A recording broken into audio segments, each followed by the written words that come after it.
Mga manay, mga kaibigan ko dyan. Ayan, dito tayo sa ating pinag-walkingan. Second day walking. Ayan. Ayan. Salamat sa Diyos sa sipag at sa lakas ng katawan araw-araw, no?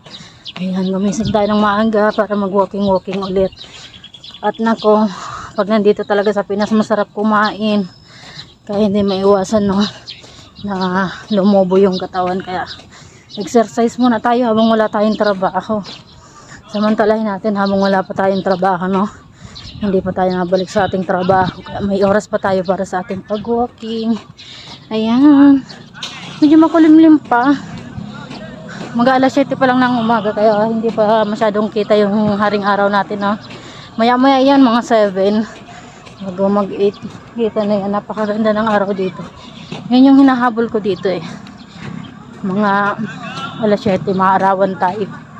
Kaya napakagandang maglakad-lakad dito. Lakad lang tayo. Madaming tao ngayon guys dito.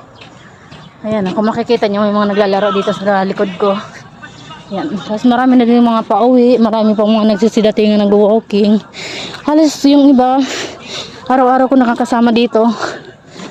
Yung mga medyo maedad na. Yun, araw-araw natin nakakasama dito. Tapos yung iba, mga pauwi na sila. Tayo nandito pa. Medyo late na kasi tayo. 6:21 na tayo nakarating dito, no? Kaya bawi na lang muna tayo sa paglalakad. Konting takbo lang tapos lakad. Ay, ganun lang ginagawa natin.